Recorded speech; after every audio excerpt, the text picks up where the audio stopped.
अभी देखिए ये क्वेश्चन जो है हम बात कर रहे हैं यहाँ पर, ये हमारी एक्सरसाइज 1.3 का क्वेश्चन है। हम लेक्चर से हमारा जो 6th लेक्चर है उसके बाद 6th लेक्चर में हमने 1.3 का फर्स्ट क्वेश्चन कर लिया था, root prove that root 5 is a irrational number. अब यहाँ पे मैं बात कर रहा हूँ कि हमारा जो क्वेश्चन नंबर 2 है, prove that 3 + 2 root 5 is irrational, ये हमको प्रूव करना है। तो रूट 5, रूट 3, रूट 7 अगर ऐसे आ जाए तो आपको पूरा वो स्टेटमेंट के थ्रू टोटल प्रूव करना है। लेकिन यहाँ पर अगर ऐसे क्वेश्चन आ जाते हैं 3 + 2 रूट 5, 5 + 4 रूट 5, 5 - 3 रूट 5, तो आपको इसको कैसे सोल्व करना है ये मैं आपको यहाँ पे बता देता हूँ। सबसे पहले हम लिखेंगे let us assume to the contrary that 3 + 2 root 5 is rational number. इसका मतलब होता है कि जो नंबर दिया गया है उसको जो प्रूव करना है उसके अपोजिट वे में हम मान के चल रहे हैं कि वो क्या है, अपोजिट है। यानी कि रेशनल है तो हम क्या, इरेशनल प्रूव करना है तो हम क्या मान के चल रहे हैं, रेशनल नंबर मान के चल रहे हैं।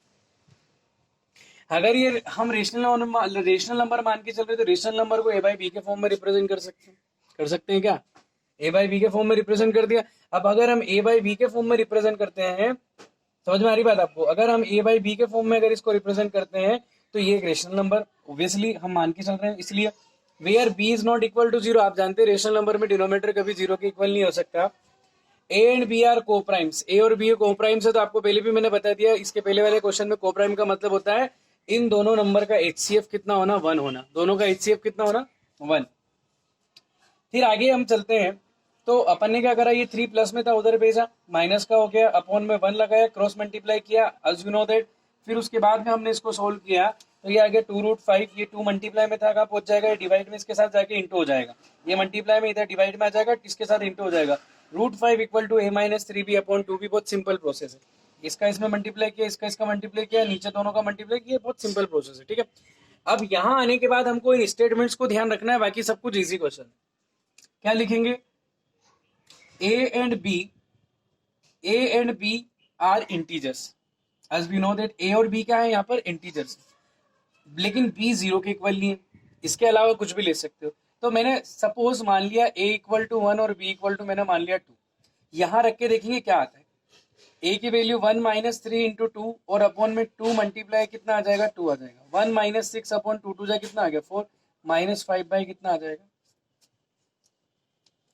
-5 कितना आ जाएगा, 4। क्या -5/4 एक रेशनल नंबर है। रेशनल नंबर क्या होता है, जो p/q है a/b के फॉर्म में हो, लेकिन b की वैल्यू 0 के इक्वल नहीं होना चाहिए। यहाँ देख सकते हो नीचे वाला 0 के इक्वल नहीं, रेशनल नंबर है। रेशनल के सामने भी क्या आता है, rational number is equal to rational number, यानी कि रेशनल के सामने भी क्या होना चाहिए, रेशनल नंबर ही होना चाहिए। तो बात क्या लिख रहे हैं, a and b both are integers, as we know that a - 3b/2b will be a rational number, that is correct। Therefore, इसलिए हम कहते हैं कि root 5 must be a rational number, इसलिए रूट 5 क्या होना चाहिए, रेशनल नंबर। ये पूरा जो आपका है एक रेशनल नंबर बन गया है, इसकी वजह से इसके सामने वाला जो भी होगा वो क्या होगा, एक रेशनल नंबर। क्या होगा, वो एक रेशनल नंबर होगा। फिर हम लिखते हैं कि अगर ये रेशनल है तो इसके सामने अगर ये रेशनल है, क्योंकि रेशनल के सामने रेशनल आता है, लेकिन ओरिजिनलिटी में ये नंबर क्या है ना, क्या है, ये इरेशनल है। तो इसका मतलब ये हुआ कि root 5 must be rational, root 5 होना चाहिए, लेकिन इस बात से इस बात का अपोज हो जाता है कि रूट 5 एक इरेशनल नंबर है। हम ऊपर ये बोल रहे हैं रेशनल है, इससे पहले वाले क्वेश्चन में क्या प्रूव किया कि रूट 5 इरेशनल है। तो इसका मतलब ये हुआ कि रूट 5 यहाँ तो बता रहा है रेशनल, यहाँ बता रहा है इरेशनल, तो ये बात इस बात का अपोज कर रही है, ये बात कह रही है कि रेशनल है, ये बात बोल रही है इरेशनल है। अपोज क्यों हुआ, this contradiction has arisen due to wrong assumption, हमने गलत मान लिया था। क्या गलत माना, 3 + 2 रूट 5 शुरू से गलत मान के चल रहे थे, इसलिए हम लिखते हैं we conclude that 3 + 2 root 5 is a rational, शुरू से गलत मान के चल रहे थे ना, इसलिए ऐसा हुआ। अब हम यहाँ लिखते हैं कि वी कंक्लूड दैट 3 + 2 रूट 5, इसलिए हम मानते हैं कि 3 + 2 रूट 5 क्या होगा, एक इरेशनल नंबर होगा। हम करेक्ट कर लेते क्योंकि हमारे पास फिर गलती आ रही है, अपोज हो रहा है, इसलिए हम उसको क्या कर लेते हैं, हम as it is opposition, due to the opposition of statement, हम वापस उसको सही मान लेते हैं कि वो एक क्या होगा, आपका इरेशनल नंबर होगा। ठीक है, ये क्वेश्चन क्लियर हो गया। अब हम बात करते हैं यहाँ पर क्वेश्चन नंबर 3 की, और क्वेश्चन नंबर 3 में हम क्वेश्चन नंबर 3 का 3 पहले देख रहे हैं ताकि वो आपके लिए थोड़ा सा और इजी हो जाए। ठीक है, क्वेश्चन नंबर 3 का 3 देखिए। इस क्वेश्चन को मैं आपको यह बताता हूं कि ये क्वेश्चन जो हमारा चल रहा है, इस क्वेश्चन में हमको किस तरीके से प्रूव करना है। आपको यहाँ दिखाई दे रहा है थर्ड का third 6 plus root two is irrational, बहुत इजी है, सारी लाइन वैसी की वैसी है। आपको देखो सिस्टम में इसको कैसे पुट करना है, let us assume to the contrary that, क्या मान लेंगे, सबसे पहले इसका अपोजिट मान लेंगे कि 6 plus root two is rational number, ये क्या एक रेशनल है, क्या लिखेंगे देन, अगर ये रेशनल है तो 6 plus root two is equal to A by B आ जाएगा, क्योंकि rational number A by B के फॉर्म में होता है, where A and B are coprimes and b is not equal to 0, यही बात है, आगे मैंने यहाँ लिख दी। फिर उसके बाद आपको रूट वाली वैल्यू इधर बचा लेनी है, is equal to a by b, 6 उधर भेजेंगे, -6 अपॉन कितना 1, root two is equal to cross multiply a -6b और अपॉन में क्या हो जाएगा b, ये हो गया। यहाँ तक आने के बाद वो की वही लाइनें लिखनी है, a and b both are integers, a और b both are integers, therefore ये जो टोटल नंबर बना कौन सा, a -6b upon b will be a rational number, ये रेशनल नंबर होगा। रेशनल के सामने भी क्या होता है, रेशनल नंबर होता है, root two must be rational number, but this contradicts the fact that root two is irrational, लेकिन ये बात क्या अपोज करती है कि रूट टू एक इरेशनल नंबर है, इस बात का अपोज करती है। दिस कॉन्ट्रडिक्शन क्यों आया, क्योंकि हमने गलत मान लिया था, स्टार्टिंग से क्या गलत माना था, 6 plus root two. This contradiction has arisen due to our wrong assumption that 6 plus root 2 is rational, हमने गलत मान लिया था, so we conclude, इसलिए वापस क्या लिखते हैं, 6 plus root 2 is irrational number। Clear है, वो की वही लाइन है, आपको उसी सी लाइन में ऐसा कैसे उसको अरेंज करना है, अगर हम प्रैक्टिस करेंगे तो एक दो बार में हमारा ये क्या हो जाएगा, क्लियर हो जाएगा। ठीक है, इसके बाद हम देखते हैं थर्ड का सेकंड देखिए,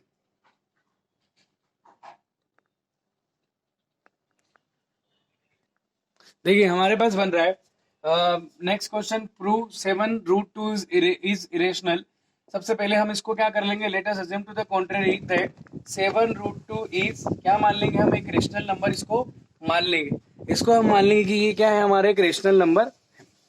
इसके बाद देखिए देन हम लिखेंगे 7 रूट टू को a बाई बी के फॉर्म में रिप्रेजेंट किया जा सकता है, where a and b are coprimes and b is not equal to 0। Root two इधर रखेंगे और a अपॉन 7 मल्टीप्लाई में तो इधर डिवाइड में आ जाएगा, a के अपॉन में 7b हो जाएगा। अब यहाँ अपन वो की वही लाइनें लिखने वाले हैं, since a and b both are integers, therefore the value, कौन सी value, a upon 7b, a upon 7b will be a rational number.